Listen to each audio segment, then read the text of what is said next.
अगर आप में हो दम है, अगर आप में हैसियत है, तो ये कबूल कीजिए आप कि हाँ भाई, हमारी सरकार नक्कारा है और निकम्मी है।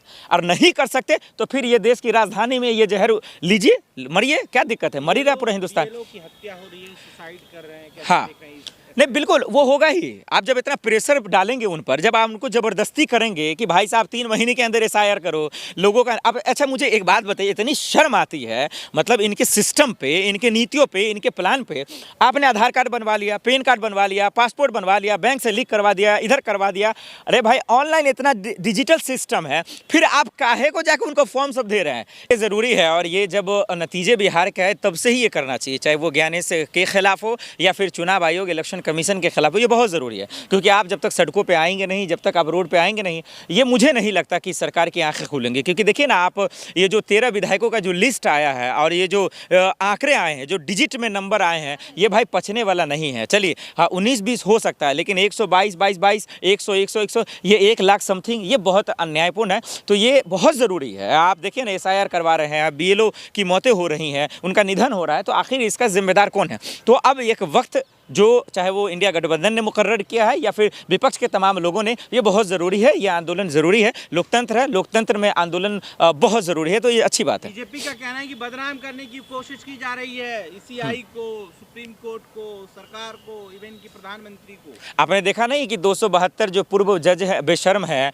और अधिकारी हैं, उन लोगों ने भी कहा कि चुनाव आयोग को बदनाम किया जा रहा है। उन लोगों ने भी कहा कि राहुल गांधी पप्पू है, राहुल गांधी को अकल नहीं है, चुनाव आयोग पर सवाल उठा रहे हैं। लेकिन देखिए सरकार के किसी मंत्री, किसी नेता में इतना जिगरा नहीं है, और नहीं इन 272 पूर्व जजों में इतना जिगरा है कि ये साबित कर सके कि राहुल गांधी गलत आरोप लगा रहे हैं। ये बोल ही नहीं सकते हैं कि भाई, ये प्रूफ नहीं कर सकते। देखिए उनके सामने जब वो प्रेस कॉन्फ्रेंस करते हैं, जब प्रेजेंटेशन देते हैं, तो कम से कम 100 पत्रकार होते हैं, वो कोई एक गलती नहीं निकाल पा रहा है उसका। तो सच्चाई ये लोग क्या करेंगे? चुनाव आयोग का नाम कैसे खराब हो सकता है, संवैधानिक संस्थाओं का नाम कैसे खराब हो सकता है, जब आखिर वो सच बता रहे हैं। दरअसल इनके पेट में दर्द इसलिए हो रहा है, या चुल इन्हें इसलिए मच रही है, क्योंकि उनको पता है कि जो सिस्टमैटिक तरीके से जीत रहे हैं ना, जनता को जो गुमराह कर रहे हैं, ये तमाम इस मुल्क में रह रहे लोगों को जो बीजेपी का कार्यकर्ता बनाना चाहते हैं ना, वो चाहते हैं कि दरअसल ये यही हो, और इसीलिए से चुनाव आयोग हमारे अधीन काम करे। इसीलिए तो उन्होंने कानून लाया, इसीलिए तो अपने मन मुताबिक लोगों को चुना, और यही वजह है कि ये खेल करवाना रहे। बीजेपी के आप नेपाल जैसी स्थिति बनाना चाहते हैं भारत में।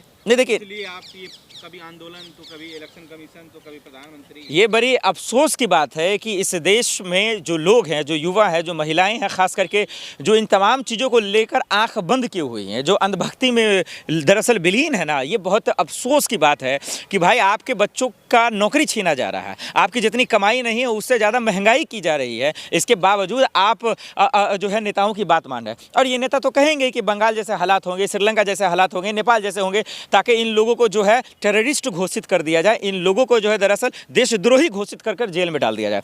अब बताइए ना, लोग नाराज रहेंगे तो विरोध नहीं करें तो क्या करेंगे? सरकार की नीतियाँ ठीक नहीं रहेंगी तो लोग आलोचना नहीं करेंगे तो क्या करेंगे? अब उसको कहेंगे कि बंगाल और नेपाल जैसे हालात बना रहे हैं, तो ये तो मूर्खता ही है, ये तो नेताओं का डर है, ये तो मंत्रियों का डर है। छवि क्या खराब करेंगे? किस नेता का छवि ठीक है, किस विधायक के छवि ठीक है? किस, आप एक ठो का नाम बता दीजिए जो बीजेपी में ये डंके की चोट पे कहे कि हमने ये काम किया, हमारा करैक्टर ठीक है। एक से बढ़कर एक चोर मक्कार भरा पड़ा है वो, और इतना ही नहीं, ये इतने बड़े भ्रष्टाचार और घुसखोर भरे पड़े हैं जो मुंह पर आके बोल भी नहीं सकते हैं। आप बताइए ना कि कितने चोर बैठे हुए हैं, कितने का नाम बताया जाए?